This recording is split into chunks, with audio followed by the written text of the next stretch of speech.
All right. Ready? Yes. Oh, wait a minute. We need a timekeeper. Who wants to keep time for us? Huh? Make him do it, he's got it. Sid? I'll do it. Here. I don't care. Just somebody. 5 to 7 minutes. One more time. Is our timekeeper ready? Okay. All right. Go for it. Good morning. I would like to begin with a little joke / story by the great Ronald Reagan. An evangelical minister and a politician arrived at Heaven's Gate one day together. And St. Peter, after doing all the necessary formalities, took them in hand to show them where their quarters would be. And he took them to a small, single room with a bed, a chair, and a table, and said this was for the clergymen.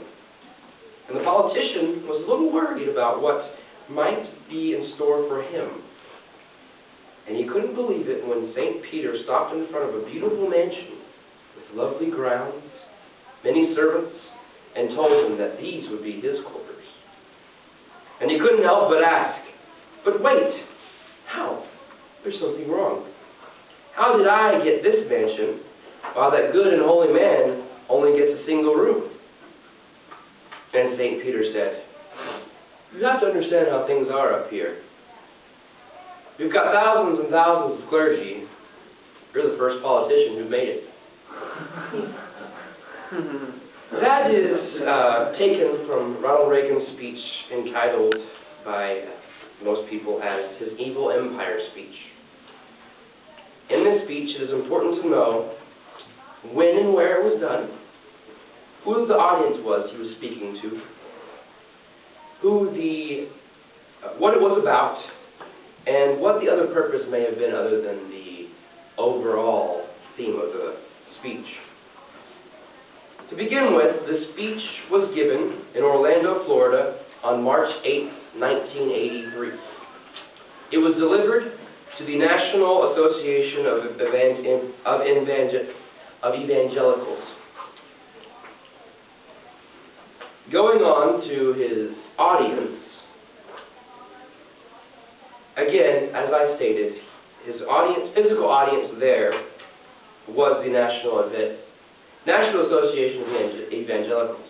But the other people that may have been listening or paying attention were, of course, the American people. And, of course, this happened during the course of the Cold War.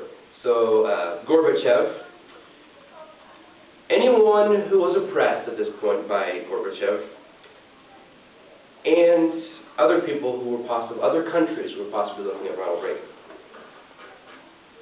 Now, going back to the American people, this was what one may consider a very conservative speech. And this may have offended a whole lot of liberals. They were very much against what Reagan was trying to get across. Now, his main point, going on to his main point of this speech, is he was trying to convince the public that it was okay to deploy NATO nuclear missiles in Europe to counteract what the Soviet Union had done. And what they had done is installed new nuclear missiles in Eastern Europe.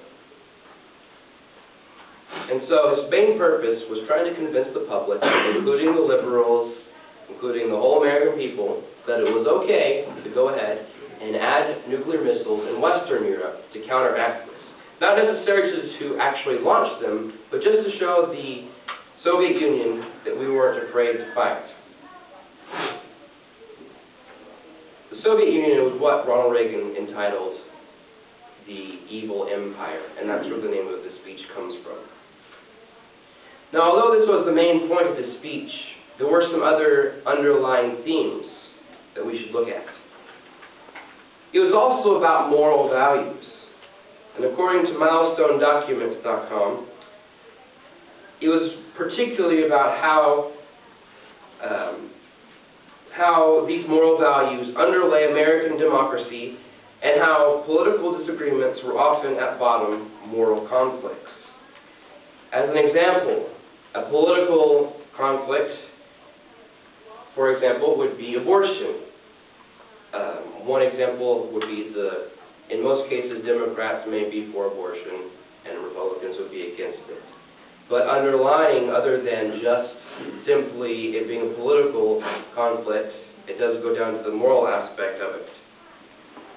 Reagan talked about prayer before going on to the Soviet part.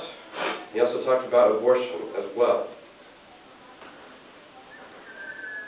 Discussing this, Reagan made a great quote that should be remembered. Whenever he moved on to the part about discussing nuclear missiles, he said, "Other countries must be made to understand we will never compromise our principles and standards. We will never give away our freedom. We will never abandon our belief in God. And we will never stop searching for a genuine peace." This made it very clear to anyone who was listening that Reagan wasn't the kind of person that would back down. He was very adamant about what he was standing for.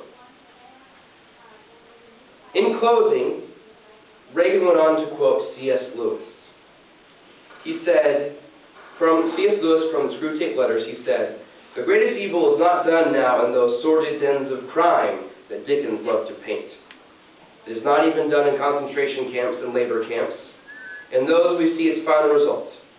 But it is conceived and ordered, moved, seconded, carried, and minuted in clear, carpeted, warm, and well-lighted offices, by quiet men with white collars and cut fingernails, and smooth-shaven cheeks who do not need to raise their voice."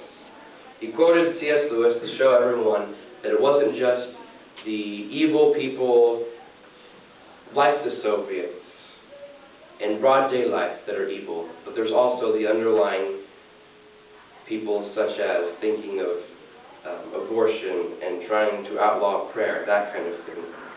And so, in closing, this is a speech that should always be remembered in years to come.